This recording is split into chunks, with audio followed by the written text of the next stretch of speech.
Hola mis hermanos, muy buenas tardes, les saludo a todos en el amor del Señor, deseando por cierto que todos se encuentren muy bien con la ayuda y la gracia de Dios.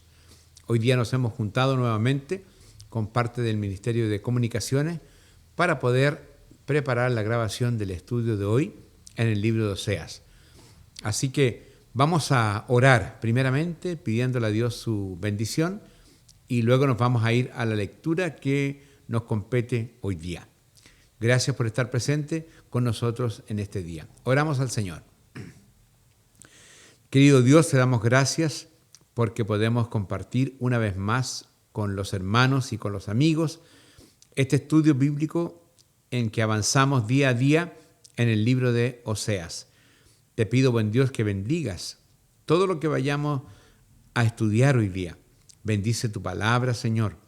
Permite que la comprensión de ella sea muy profunda. Permite, oh Dios, que podamos entender los principios que hay detrás de esta palabra y podamos así ser fieles contigo en el aprendizaje. Gracias te damos por este encuentro, gracias por esta oportunidad.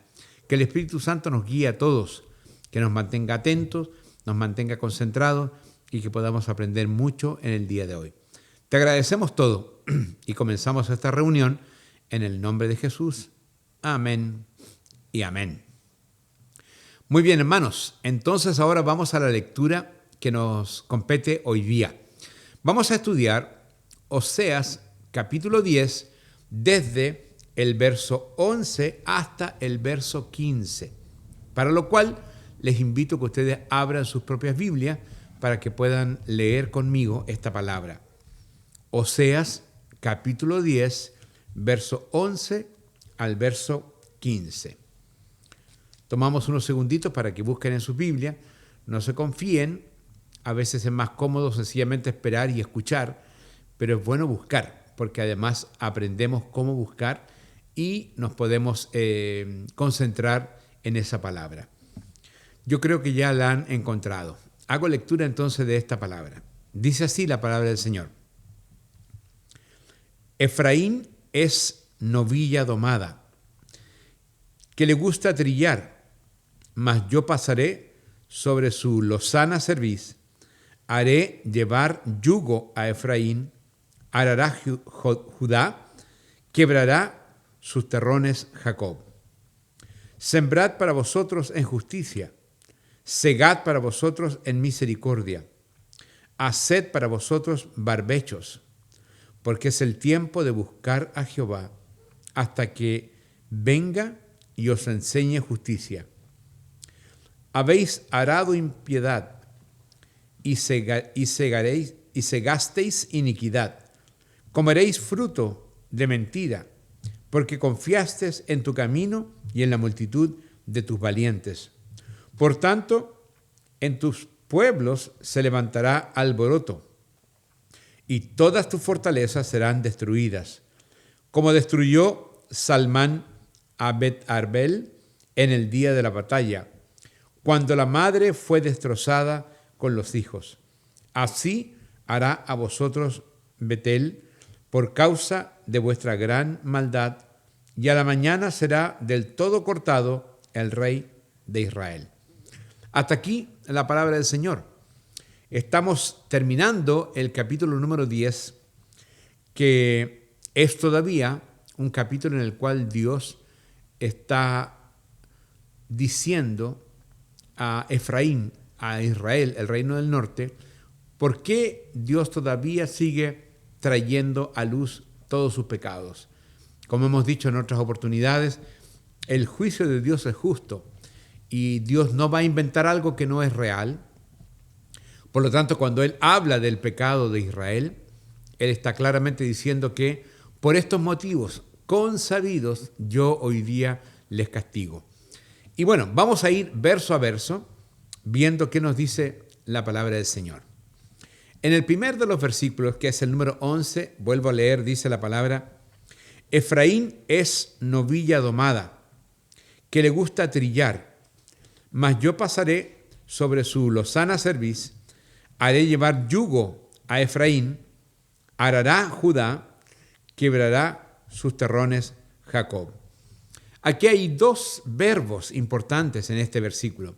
Uno es el verbo arar y otro es el verbo trillar. Ambos están relacionados con el cultivo de la tierra, ambos, ¿cierto? Pero el orden no es trillar y arar, el orden es arar y trillar, ¿cierto? Ese es el orden correcto. Siempre se tiene que arar la tierra para poder prepararla y luego de todo un proceso se puede trillar el producto de esa tierra, el fruto de la siembra de esa tierra. Así que en la época que estamos hablando, cuando el profeta Oseas hablaba al pueblo de Israel, es una época exenta de toda tecnología, es una época antigua, por lo tanto el arar era ya una tarea muy, muy compleja, muy trabajosa, muy dolorosa, de mucho sacrificio, porque además la tierra era una tierra dura y esa tierra dura, romperla, significaba un trabajo extenuante. Todavía quedan algunos campos en nuestro país, en nuestra hermosa tierra, que por causa de recursos principalmente, todavía ellos deben arar la tierra y prepararla. Algunos lo dejan hecho antes del invierno y otros al comienzo de la primavera. Como quiera que sea, se ve en los campos normalmente a un hombre o con un ayudante abriendo la tierra. El hecho de arar la tierra es poder abrirla para poder prepararla, recién preparar la tierra para el sembrado. Esta tarea agotadora de arar la tierra es lo que Dios le cobraba a ellos. Y dice que Efraín es como una novilla domada. Una novilla domada es un animal que sirve para una tarea. Y en particular la palabra del Señor dice que le gusta trillar.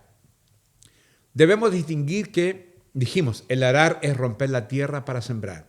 El trillar es al final de este proceso, totalmente al final, incluso más allá de la cosecha, porque la trilla se hace cuando ya tenemos en particular el trigo, que es lo que más nos trae a la mente. En la trilla es cuando ya el trigo está amontonado en una, valga la redundancia, en una trilla donde está la paja y el trigo juntos y se suelta un animal. En nuestro país todavía se hace en los campos y es un caballo el que da vueltas y vueltas y vueltas y con sus patas va separando el trigo de la paja. Y bueno, después que ya el animal ha pisoteado este producto, el trigo no se puede moler porque es un grano muy duro, luego vienes con las horquetas y levantan esta trilla que ya está trabajada para que el viento se lleve la paja y finalmente quede el producto que es el trigo. Ahora, la acusación que Dios le daba a Efraín o al reino del norte es que a Efraín le gustaba la cosecha de los productos, pero que no era capaz de sembrar o de preparar la tierra conforme a la voluntad de Dios. Dijimos en las reuniones anteriores de que Dios no reconoce el fruto de Efraín. Efraín, en la época que estaba separado de Dios, tuvo una prosperidad económica, principalmente en la agricultura. Entonces ocurre que en esta agricultura Efraín produjo mucho fruto y llegó a tener mucha prosperidad económica, pero una prosperidad que estaba fuera de la voluntad del Señor, por lo tanto no era de bendición. Y cuando Él le está diciendo esto, le está diciendo, a ustedes les gusta sacar el fruto, a ustedes les gusta la trilla, y ya que son novilla, un animal que todavía no es domado, porque se comportó Israel como un animal no domado, se comportó como un animal salvaje, un animal que no tiene dueño, porque desconocieron a Dios. Sin embargo, dice, ustedes son como una novilla domada. Es decir, aunque ellos se sientan libres de Dios, o aunque ellos se sientan que están aparte de Dios, son dominados. ¿Y quién domina? El enemigo. Y esto es una primera gran lección para nosotros, que todo hombre que se siente libre de Dios y que actúa fuera de Dios, lamentablemente es como una novilla domada, porque siempre va a tener alguien que lo domine. Y claro, si yo no me dejo dominar por el Señor, el que me va a dominar es efectivamente el enemigo, Satanás. Así que Dios le está diciendo a ellos, a ustedes les gusta sacar el fruto de su propio trabajo, pero ese fruto no es mío. Ese fruto no lo hicieron bajo mi voluntad. Ese fruto ustedes no lo sembraron conforme a la voluntad del Señor. Por lo tanto, les dice la palabra del Señor, haré llevar yugo a Efraín, arará Judá, quebrará sus terrones Jacob. Aquí lo que está diciendo de que el Señor los va a volver al principio. Es decir, todo lo que ellos avanzaron por su propia cuenta no es de la voluntad de Dios. Como no es de la voluntad del Señor, el Señor va a hacerlos volver otra vez para que aprendan a sembrar bajo su voluntad, para que aprendan a arar bajo su voluntad. Y en ese sentido, aprendan a pagar el precio de lo que significa servir a Dios. Ahora, Él los volvería a uncir. Uncir es un verbo que significa volver a poner en el yugo. Por eso que la palabra dice que los va a enyugar nuevamente. ¿Cuál yugo? El yugo del Señor. Cuando ellos aprendieron a hacer este trabajo por sí mismos y se olvidaron completamente de Dios, sencillamente se olvidaron de que tenían que hacer la voluntad del Señor de un comienzo.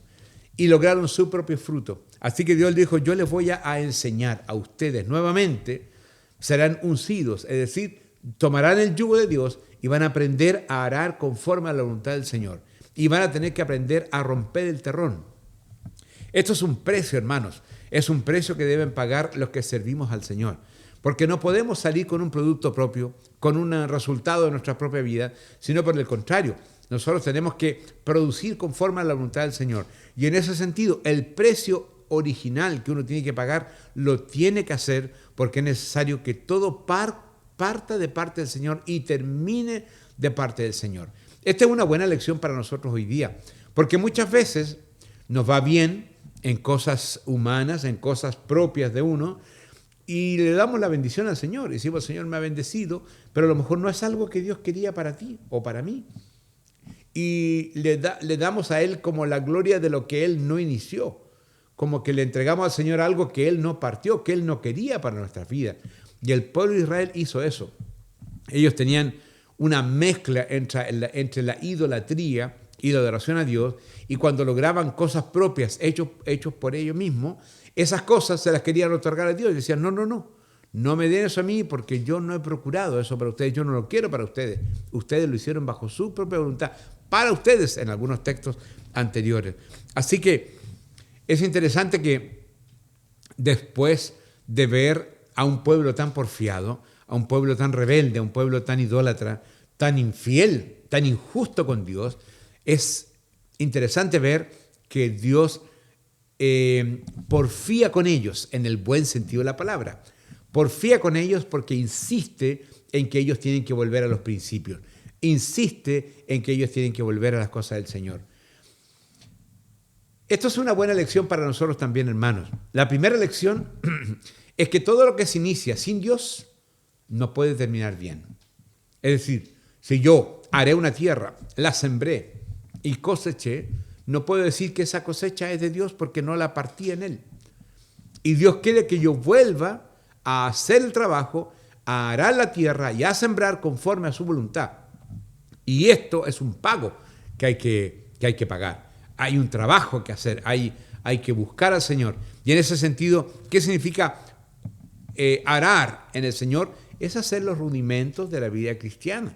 El orar, el leer, el buscar. Y hoy día, todo lo que la gente quiere es algo rápido, algo que no signifique ningún trabajo, algo que no les demande nada. Es decir, rápido, una siembra, un trabajo rápido que produzca mucho. Es como la política de hoy día. Si ustedes se dan cuenta, hay muchas ofertas que tienen que ver con el trabajo inmediato o con el resultado inmediato. Ganar dinero en forma rápida, invertir y redoblar los dineros. Y si uno lo piensa humanamente, es una irrealidad porque todos los que trabajan saben que el trabajo se logra con sudor, se logra con esfuerzo, se logra con levantarse cada día por años y años para ir a trabajar. Por lo tanto, lo rápido no existe. Lo apurado no existe. Y en ese sentido, hoy día el mundo le ofrece a todas las personas que hagan algo rápido, que sea algo así como instantáneo. En la vida espiritual también.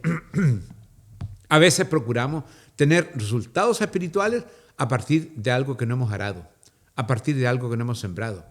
Y Dios no quiere eso para nosotros. No quiere una vida flash, una vida rápida, una vida instantánea. No. La vida del cristiano es una vida que tiene que arar, que tiene que sembrar, que tiene que regar, que tiene que cosechar y finalmente trillar. Un proceso que Dios quiere que hagamos uno tras otro. Y en ese sentido tenemos que pagar el precio. No podemos hacerlo de una manera inmediata. Yo le pregunto, si usted tuviera que tomar la decisión en porfiar con Israel, en insistir con Israel, insistir como Dios lo hace conforme a la palabra, ¿lo hubiese hecho? ¿Sería capaz de darle otra oportunidad? Interesante. Lo más probable es que nosotros no hubiésemos hecho eso. ¿Y por qué no? Porque nos habríamos cansado. Y si hacemos una mirada con nuestros amigos, familiares, conocidos, incluso con hermanos de la iglesia, hay muchos hermanos que a lo mejor nos han cansado en su forma de ser. Y hemos dicho, mira, voy a seguir con él o con ella, pero no voy a insistir. Que sea como quiera y que haga lo que quiera, yo la verdad que no voy a insistir. Y como que nos rendimos con esa persona, ¿se ha fijado? Y al rendirse como que dice, yo voy a tener una relación, pero nada más. ¿Y qué nos dice la palabra? Si Dios insiste con su pueblo, si Dios porfía con Israel, para que Israel enderece su camino, nos enseña como última lección es que nosotros nunca debemos abandonar a nadie. Y saber que todos tienen una oportunidad delante del Señor y más delante de nosotros. ¿Quiénes somos para no dar una oportunidad a otra persona? ¿Cuántas oportunidades nos da el Señor? ¿Cuántas veces Dios insiste con nosotros? ¿Cuántas veces el Señor está ahí pendiente para que volvamos al camino, para que hagamos las cosas bien? Seamos así misericordiosos con otras personas, pacientes con ellos. Seguimos adelante. El verso 12 es muy, muy interesante. Dice la palabra así. Sembrad para vosotros en justicia, segad para vosotros en misericordia, haced para vosotros barbechos, porque es el tiempo de buscar a Jehová hasta que venga y os enseñe justicia. Es muy interesante este verso 12 porque es un principio universal, no solo para el hombre en general, sino para el Hijo de Dios. Un principio universal. Si ustedes se dan cuenta, hay un cambio de tenor en la palabra. Porque primero, en el verso 11, Dios hace juicio con Israel por la manera en que Israel se ha comportado y lo que le va a pasar, cómo Dios lo va a tratar a causa de su desobediencia. Pero aquí, en el verso 12, hay una recomendación. Es un principio bíblico universal para todas las personas, pero principalmente para los creyentes. Dios está invitándonos a hacer algo que a lo mejor no queremos hacer y que es muy importante para Él. Es un principio que recorre toda la Escritura. Es un principio que va desde el libro de Génesis hasta el libro de Apocalipsis y que hoy día nos trae el Señor nuevamente a nosotros a través del estudio de Oseas en este capítulo número 10. Vamos a ver un texto bíblico. Los invito, mis hermanos, al Nuevo Testamento. Mantengan la página que ustedes guardaron al libro de Gálatas. Gálatas, capítulo 6, versos 7 y 8. Gálatas, capítulo 6, versos 7 y 8. Dice la palabra así. No os engañéis, Dios no puede ser burlado, porque todo lo que el hombre sembrare, eso también segará. Porque el que siembra para su carne, de la carne segará corrupción. Mas el que siembra para el Espíritu, del Espíritu segará vida eterna. Qué profunda es la palabra, ¿no? Lo que está diciendo que si vamos a tener un proceso de siembra y de siega en nuestras vidas, tenemos que hacerlo en la justicia del Señor. No podemos sembrar bajo nuestra carne, bajo nuestra mirada, porque si lo hacemos así, lamentablemente vamos a cegar injusticia. vamos a cegar iniquidad, vamos a cegar algo que Dios no quiere para nuestras vidas. No habrá bendición. El hombre que siembra cosas para el enemigo, cosecha cosas para el enemigo. Es un sine qua non. No, esto no cambia. Es decir, si sabemos que yo siembro para Dios, voy a cosechar para Dios. Si yo siembro para el enemigo, voy a cosechar para el enemigo. Ahora, si yo siembro para mi carne, voy a cosechar para mi carne. Y si siembro para mi espíritu, cosas espirituales voy a cosechar. Este es un principio bíblico. Hay otra referencia en la palabra de Dios que vamos a leer también. Les invito a abrir en Mateo capítulo 7, verso 17 al 19. Mateo capítulo 7, versos 17 al 19. Dice la palabra así. Así, todo buen árbol da buenos frutos, pero el árbol malo da frutos malos. No puede el buen árbol dar malos frutos, ni el árbol malo dar frutos buenos. Todo árbol que no da buen fruto es cortado y echado en el fuego. La palabra dice, por sus frutos os conoceréis. Así que Dios nos invita a que el proceso de nuestra vida nazca con Dios y termine con Dios. No podemos poner a Dios entre medio, porque si los deseos de nosotros son deseos carnales o son deseos humanos, poner a Dios no es posible. Dios no acepta eso. O Él inicia el trabajo con nosotros y lo termina con nosotros, o Él no es parte de nuestra vida. Así que muchas personas disfrazan su vida con Dios. Lo ponen en ciertos momentos, lo incorporan en ciertas partes, pero en definitiva Dios no es parte de esa creación. Así que finalmente el hombre, a pesar que diga muchas veces que él está con Dios, no lo va a hacer y sencillamente su fruto no va a ser de parte del Señor. ¿Sembramos con Dios y cosechamos con Dios o sembramos para las cosas del enemigo y cosechamos para las cosas del enemigo? Aparece también la palabra barbecho. Si ustedes se fijaron, dice, sembrad para vosotros en justicia, o sea, sembrad en Dios, segad para vosotros en misericordia. La siembra y la siega en Dios son parte del producto de Dios. Lo que no es de Él, no es de Él. Pero sigue diciendo, haced para vosotros barbecho. ¿Qué es el barbecho? Esta pregunta para alguien que sabe de campo es obvia, pero los que no son del campo o que no han ido mucho al campo, la palabra barbecho no tiene mucho sentido o la hemos escuchado, pero no sabemos lo que es. Barbecho es dejar descansar la tierra para que la tierra se fortalezca, se revitamice y pueda producir mucho más el próximo año. Así que hacer barbecho es dejar descansar una tierra. Ahora, el pueblo de Israel tenía esa recomendación. Ellos tenían que sembrar, pero había un momento en el que debían descansar la tierra. Porque por naturaleza la tierra que descansa es una tierra que al otro año, habiendo reposado, da mucho más fruto. Así que, ¿qué está diciendo el Señor aquí? Está diciendo, haced para vosotros barbecho. ¿Qué significa?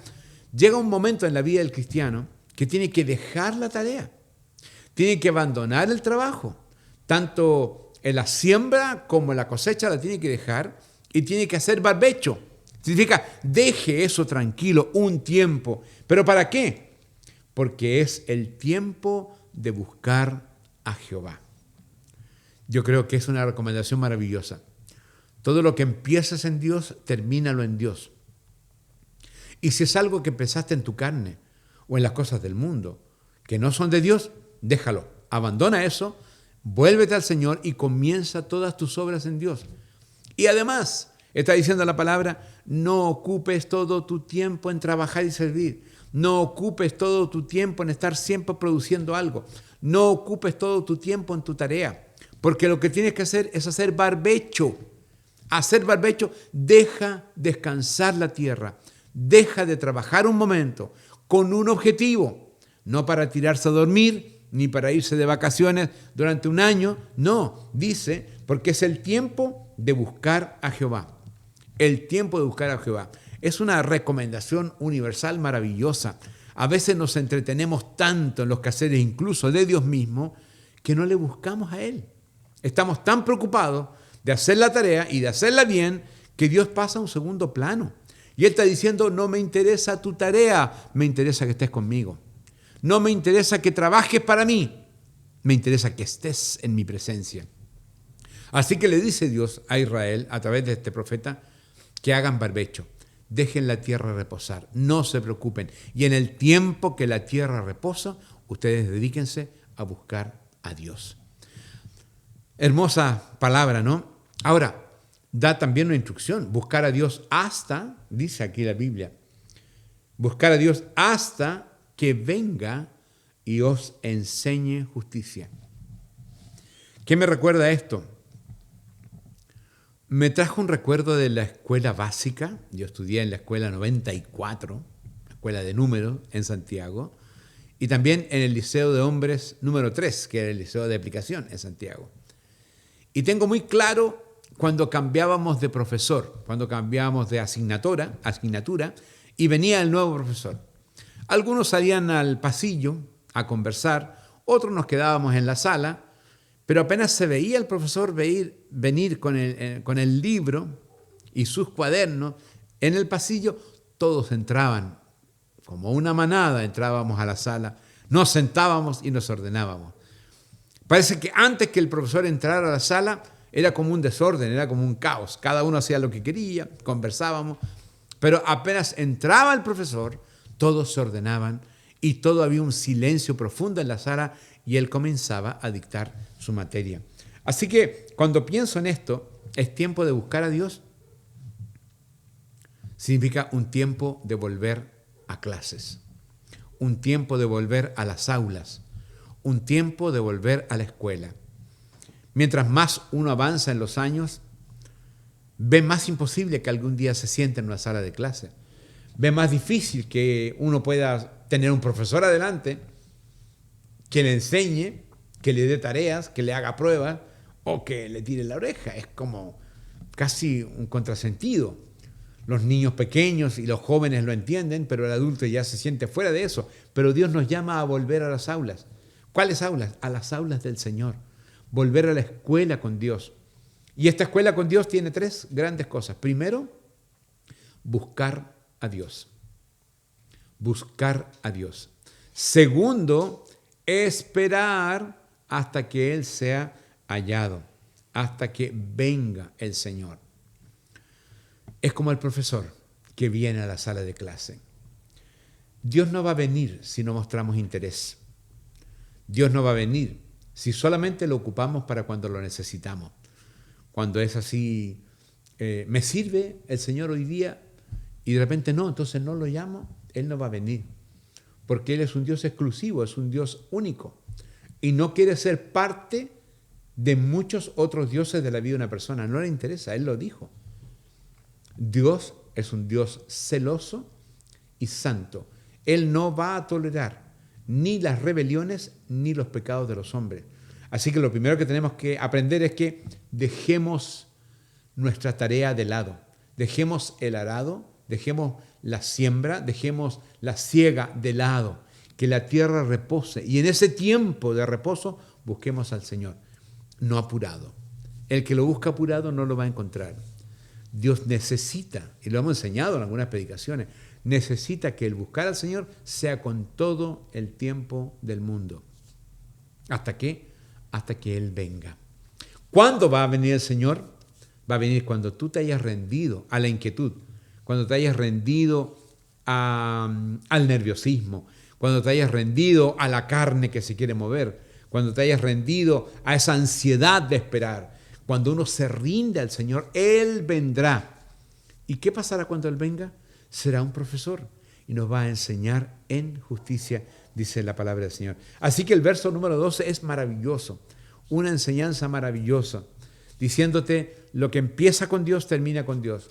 Y lo que no empieza con Dios, abandónalo, porque no va a terminar bien, no va a ser un fruto malo, un árbol malo dará frutos malos. No, tenemos que nacer como un árbol bueno para dar frutos buenos. Es una consecuencia que solo se hace en el Señor.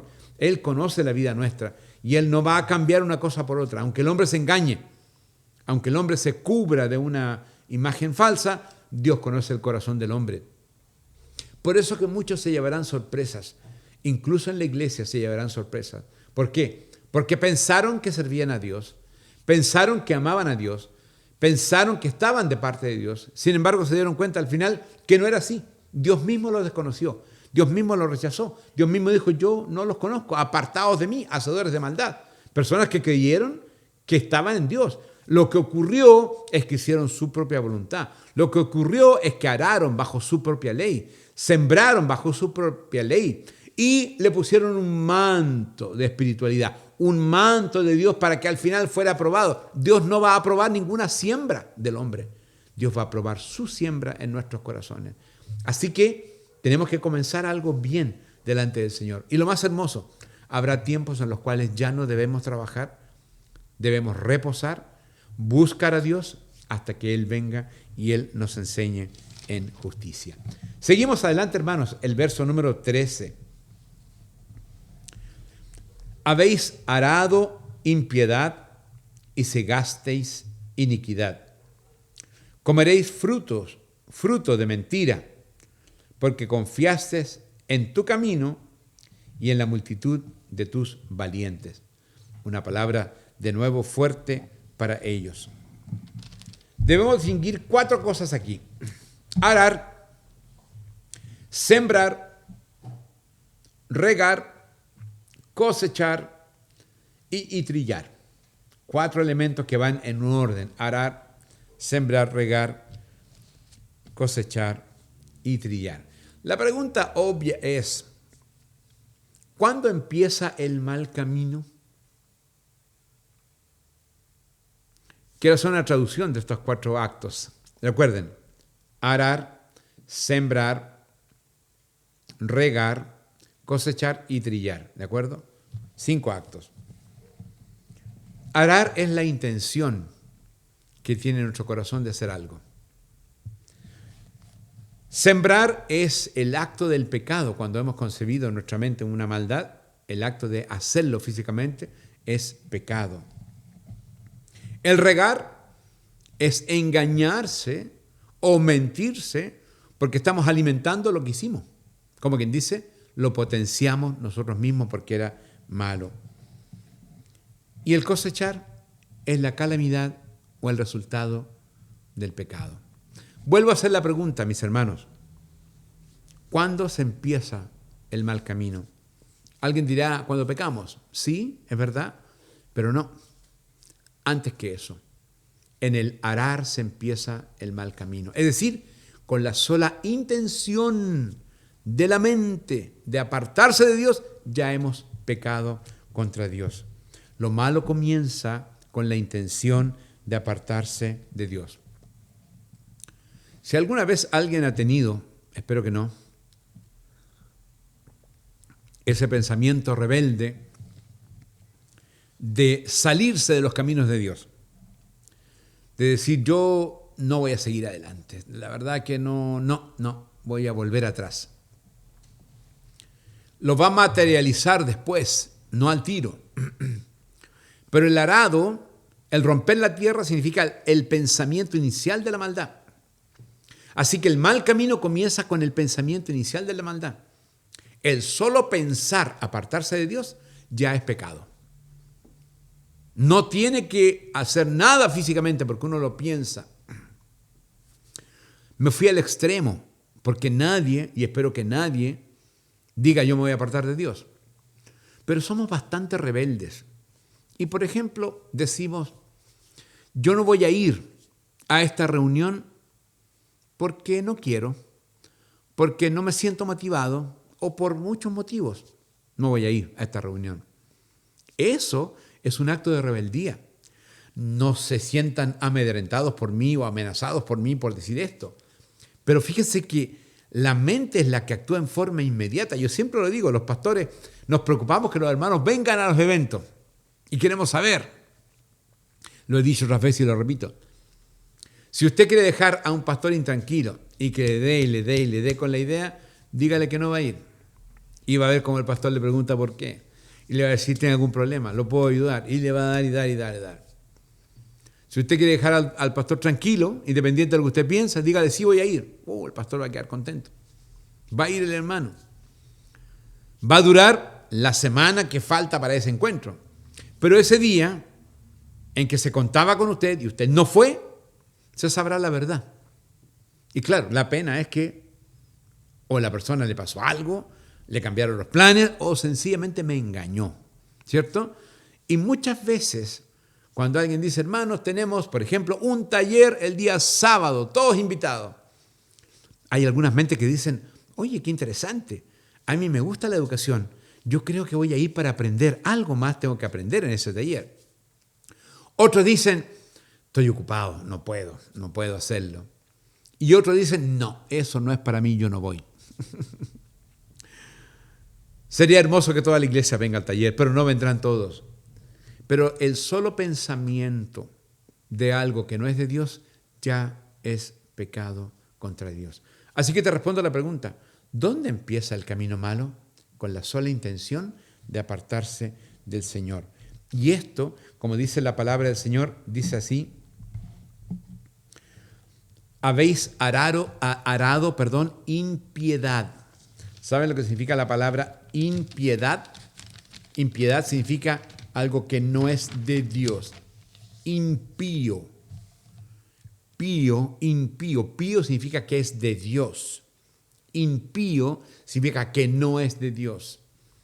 Impiedad viene de impío, algo que no tiene que ver con Dios.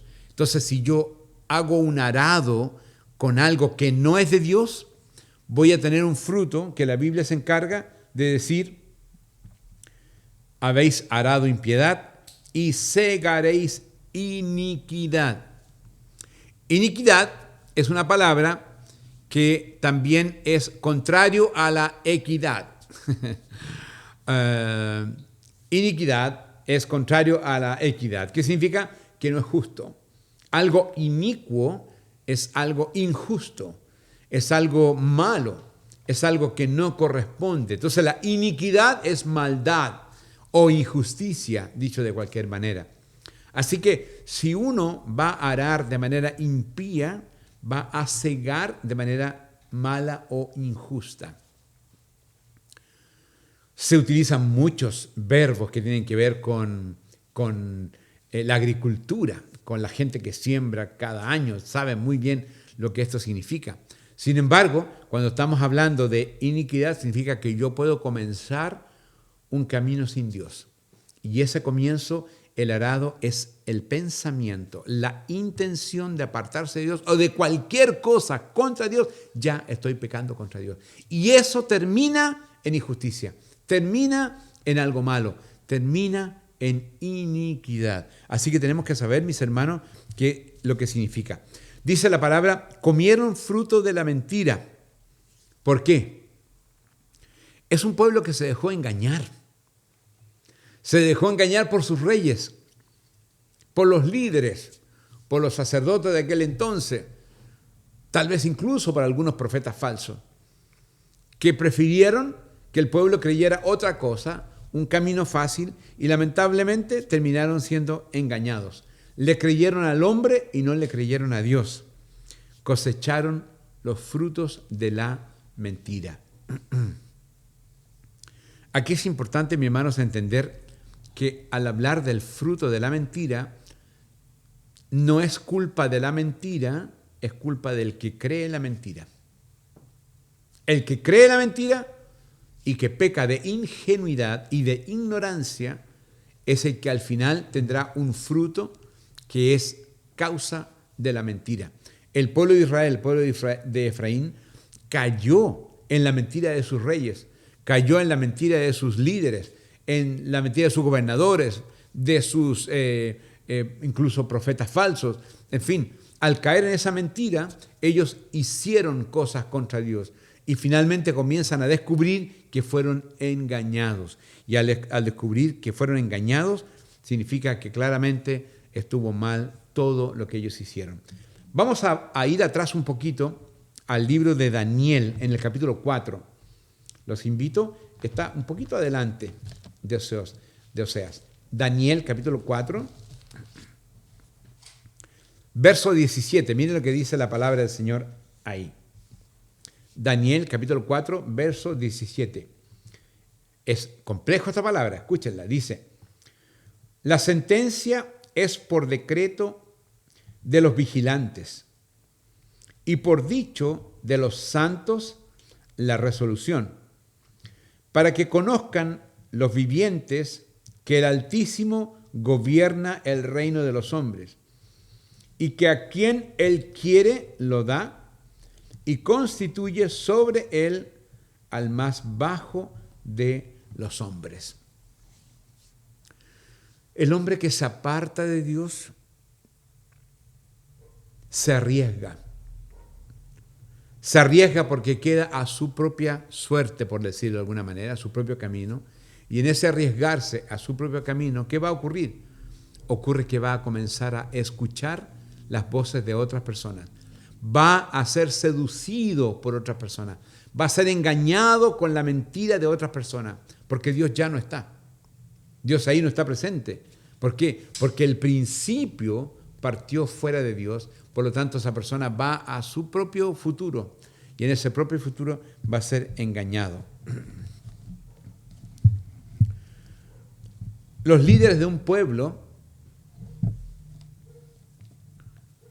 en este caso de Israel, pasan a ser iguales o peores que el mismo pueblo, que es lo que acaba de decir Isaías. ¿Y por qué iguales y peores? Porque claramente ellos siguen lo que ellos quieren. Y aquí hay una sociedad no declarada entre los reyes y el pueblo. ¿Por qué? Porque el rey hacía lo malo y el pueblo se compraba lo malo y también lo hacía. Y aquí es interesante, hermanos.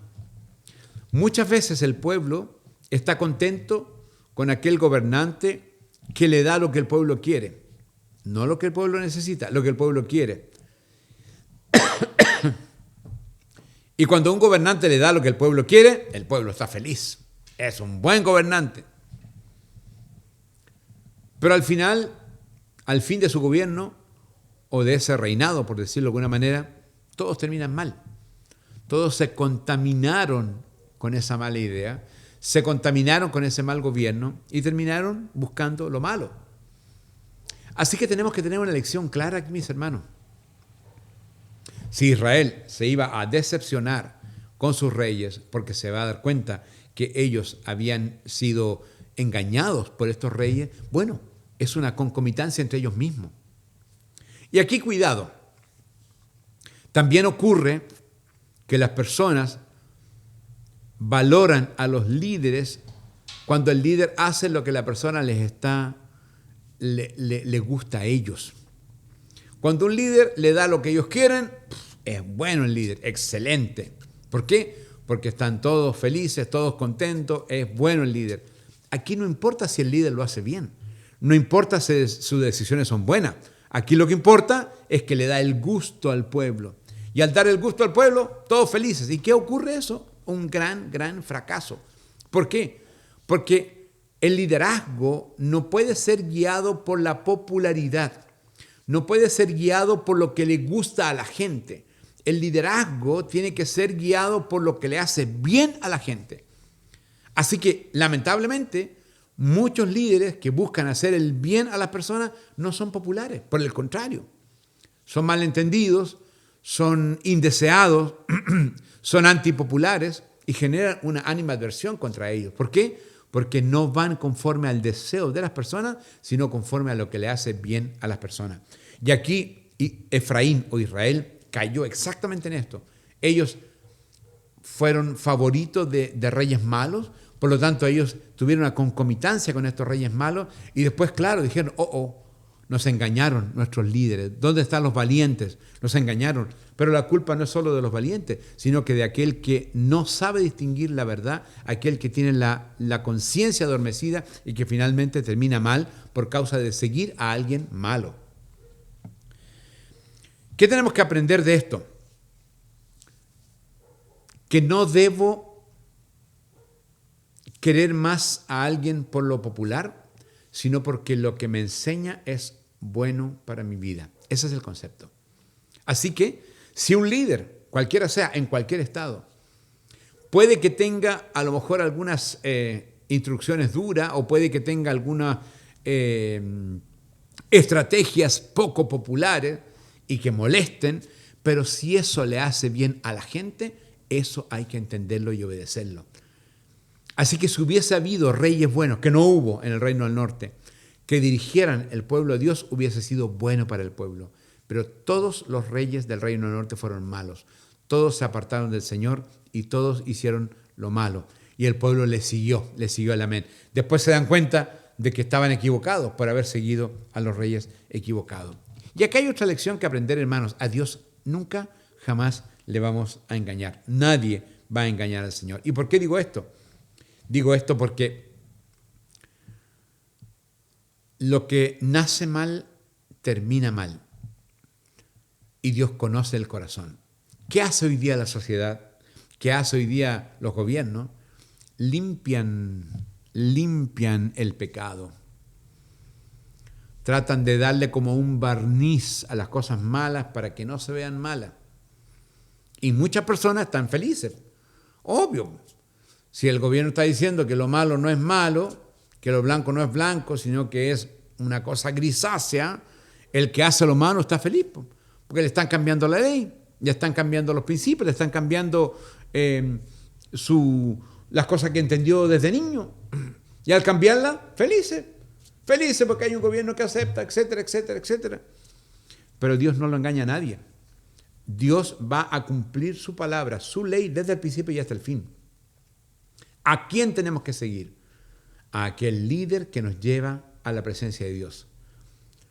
A aquella persona que nos habla de la palabra del Señor y que nos lleva a la conciencia de Dios. No al que trae libertinaje, no al que amplía las cosas, no al que hace un abanico, no.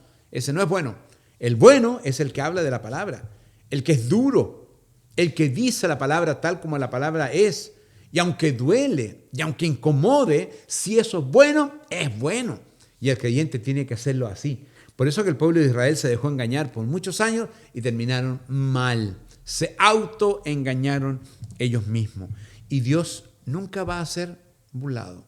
Por más que el hombre le ponga blanco a un sepulcro, será para Dios siempre un sepulcro blanqueado. Y eso no va a pasar. Dios no va a aprobar nunca eso.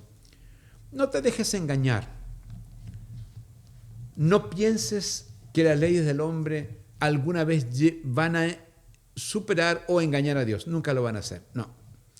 El problema del hombre no es con las leyes del hombre, el problema del hombre es con Dios. Porque la ley de Dios está en su palabra y nunca va a cambiar.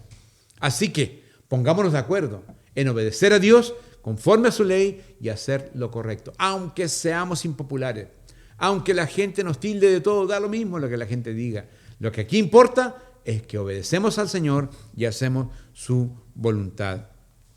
Aunque el mundo resuelva todos sus principios morales y éticos en forma paralela con Dios y le dé garantía al hombre de un contentamiento, de una alegría temporal por hacer los principios del mundo, finalmente todo eso caerá por su propia cuenta y no habrá ninguna justicia de parte de Dios porque Él no la ha creado. No se deje engañar. El más simpático no es al que hay que querer más. El más dador no es el más atractivo. El más amplio no es el mejor. El que hace la voluntad de Dios es el líder correcto. El que habla de la palabra del Señor es el líder correcto. El que declara la palabra del Señor con toda fidelidad, aunque incomode, ese es el líder correcto. ¿Por qué? Porque ese líder te va a dirigir al Señor y te va a hacer pensar en las cosas de Dios y te va a hacer cambiar actitudes que a lo mejor tienes equivocadas. Vamos a un texto de la palabra.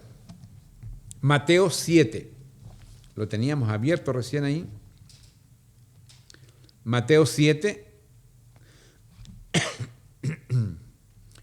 versos 13 y 14. Mateo capítulo 7, versos 13 y 14. Miren lo que dice la palabra. Dice, entrad por la puerta estrecha, porque ancha es la puerta y espacioso el camino que lleva a la perdición, y muchos son los que entran por ella. Porque estrecha es la puerta y angosto el camino que lleva a la vida, y pocos son los que la hallan. No vaya con todos por el camino ancho. No vayas con todos por la puerta ancha, porque la palabra dice que ese camino ancho, que todos siguen y que todos pasan, es un camino de perdición.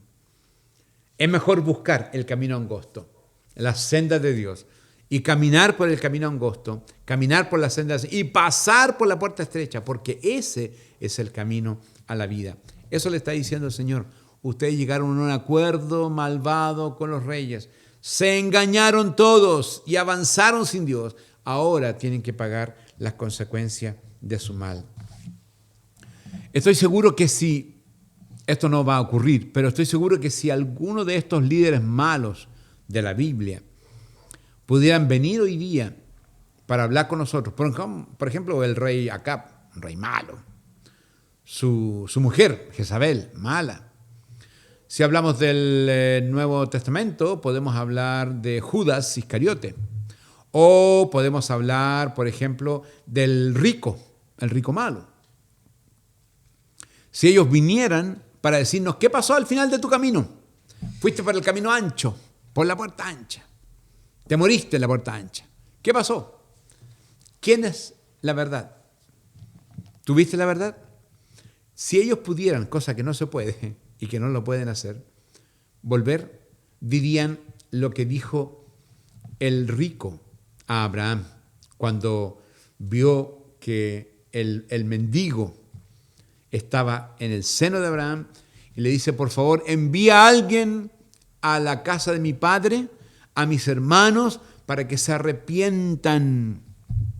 Si alguien pudiera volver a contar qué pasó al final de sus días, dirían, Dios es la verdad, Dios es la verdad.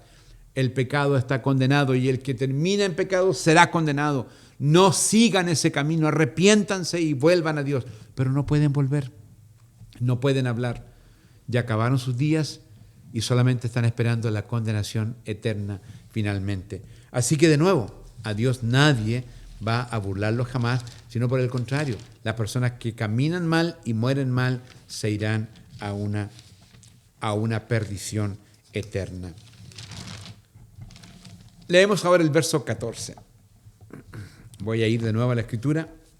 Oseas, capítulo 10, verso 14 dice, por tanto, en tus pueblos se levantará alboroto, y todas tus fortalezas serán destruidas, como destruyó Salmán a Bet-Arbel en el día de la batalla, cuando la madre fue destrozada con los hijos.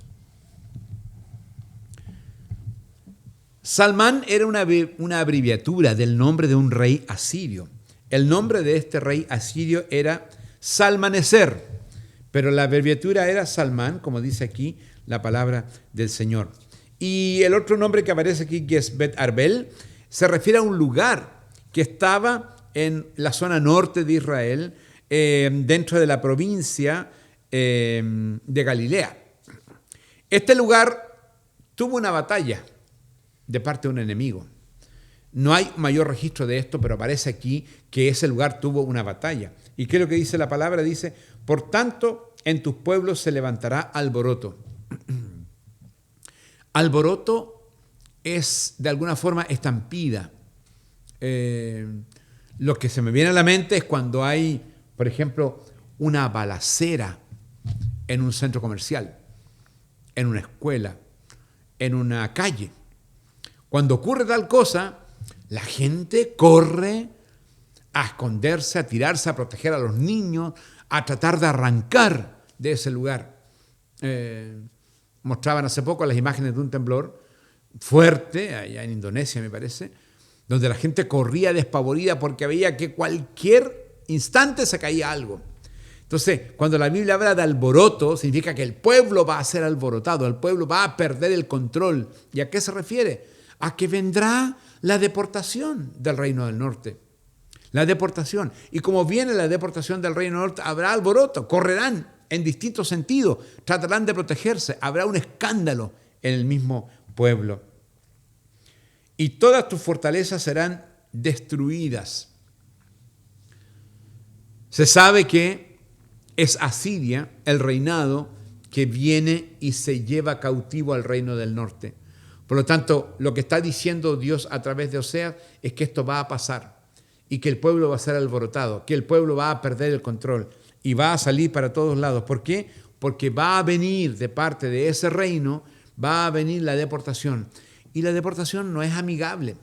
La deportación no es un acuerdo de paz, de decirle, miren, nosotros venimos a llevarlo aquí. No es un convenio. La deportación es una invasión. O sea, el ejército invade las ciudades. Y no hablamos de una o dos, hablamos de muchas ciudades, hablamos de un reino completo que son invadidos. Y al ser invadidos son violentados, son muertos a espada y son llevados, ¿no es cierto? Así que la palabra dice que como destruyó Salmán a Bet Arbel. Salmán era el nombre corto de este rey asirio que en una batalla vino y destruye este lugar que le llamaban Bet Arbel en una batalla. Y dice la palabra cuando fue destrozada cuando la madre fue destrozada con los hijos.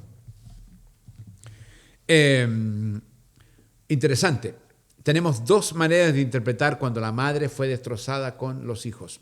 La primera es que la madre sea Israel y los hijos sean el pueblo.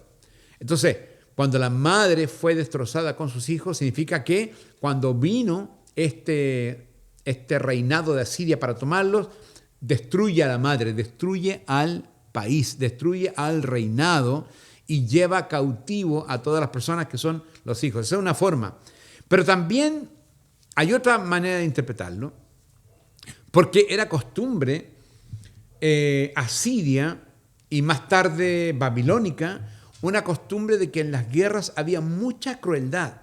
Y parte de esta crueldad era sacrificar a madres y bebés niños. No es una historia lejana para nosotros. El mismo Egipto sacrificaban a los niños. Entonces, es una costumbre malvada, una costumbre cruel que se practicaba. Y hay un salmo que habla de esto. Les invito a ir conmigo al Salmo 137, versos 8 y 9. Salmo 137.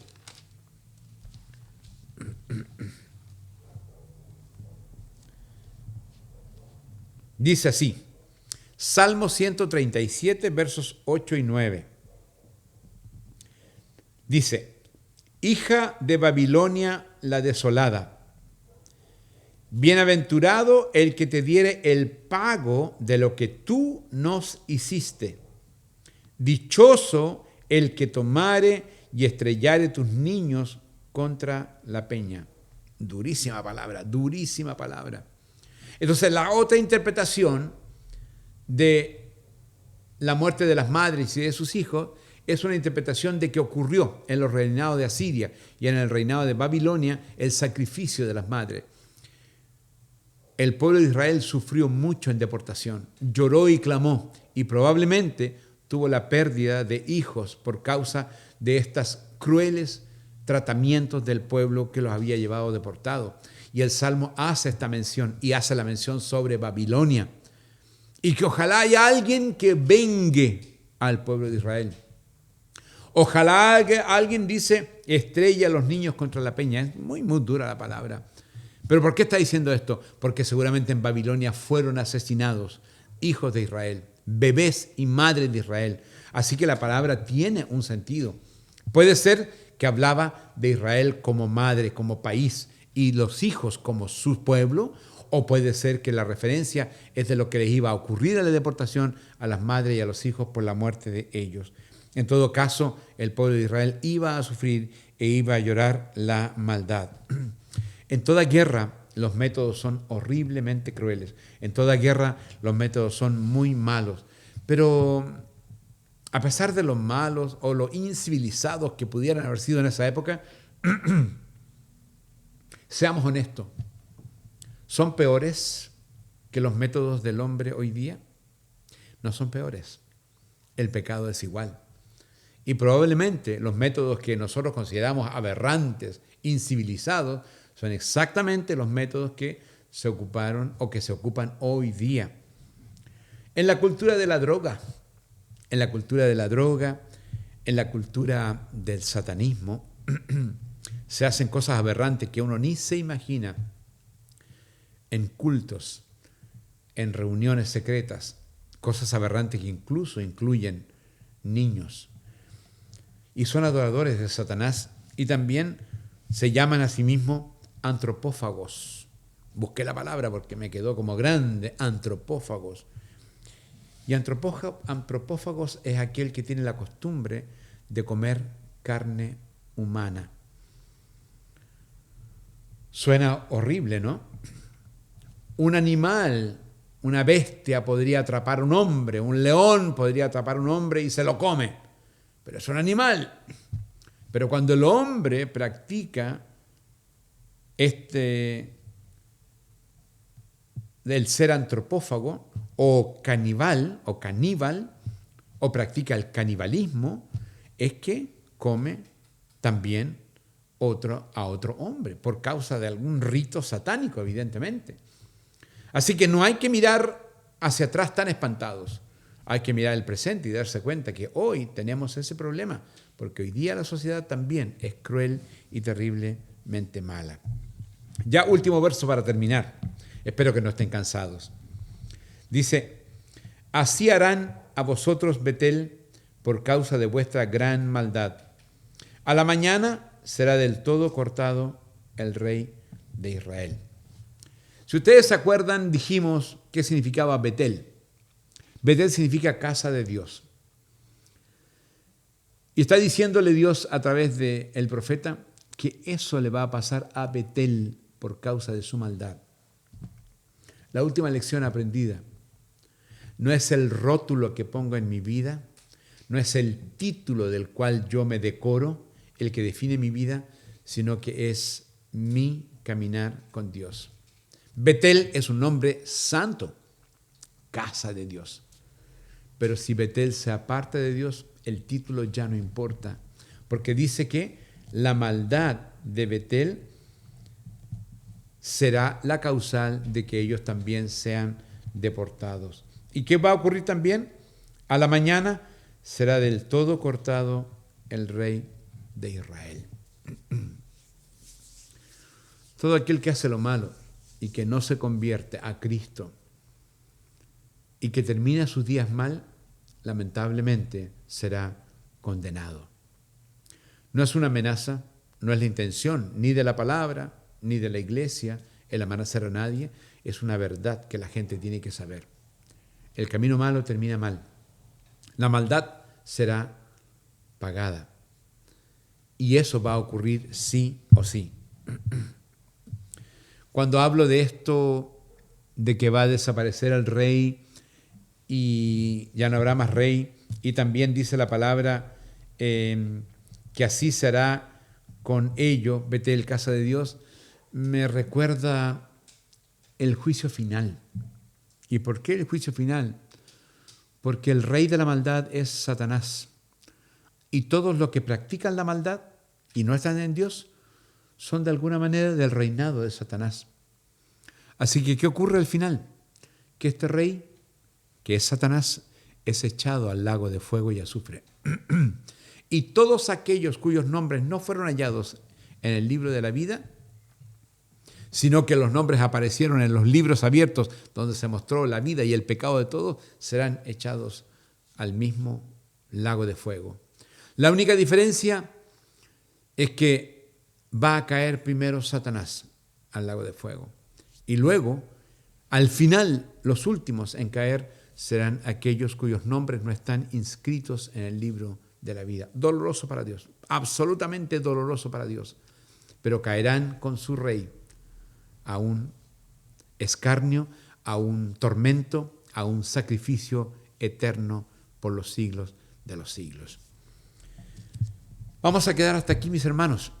Yo creo que estos versos han sido muy, muy fuertes, muy potentes. Quedémonos con el 12. Lo voy a repetir para terminar. Sembrad para vosotros en justicia, segad para vosotros en misericordia, haced para vosotros barbecho, porque es el tiempo de buscar a Dios, a Jehová, hasta que venga y os enseñe justicia. Dulce es esta palabra para el corazón del que ama al Señor. Oramos para terminar, mis hermanos. Les agradezco este tiempo juntos. Espero que la palabra les haya ayudado, les haya bendecido y pueda tocar sus corazones. Querido Dios, te damos gracias esta tarde por recorrer estos versículos del capítulo 10 de Oseas. Sabemos que nos habla de lo que Dios profetizó para ese pueblo, pero no podemos dejar de pensar que esa profecía son principios vigentes el día de hoy para este pueblo, para nosotros. Así que no nos hacemos los lesos, no nos hacemos los desentendidos, ni siquiera miramos a Israel como culpable. Nos ponemos en el lugar de Israel, en el lugar de Efraín. Y si alguien hoy día, a través del estudio, reconoce que tiene que volver a arar, no en su propia ley, sino en la ley de Dios, que abandone esa tarea, que deje esa mala tierra y que venga al Señor para que Dios construya un nuevo arado, una nueva siembra, un nuevo regado, una nueva cosecha y una nueva trilla en la vida de esa persona. Padre, gracias por lo que hemos aprendido hoy día. Nos quedamos con este verso precioso en que debemos dejar de trabajar y debemos barbechar la tierra para venir a ti, para encontrarte, para buscarte a ti, oh Dios, y esperar hasta que tú vengas y hasta que tú nos vuelvas a enseñar en justicia. Bendecimos tu nombre y a toda la iglesia y nos despedimos de este estudio en el nombre de Jesús. Amén y amén. Hermanos, que Dios les bendiga. Les invito para el domingo, escuela dominical y culto. No estuvimos este domingo porque fuimos a los funerales de la hermana Panchita, pero el próximo domingo todos nos reencontramos para adorar juntos al Señor. Que Dios les bendiga. Hasta luego, hermanos.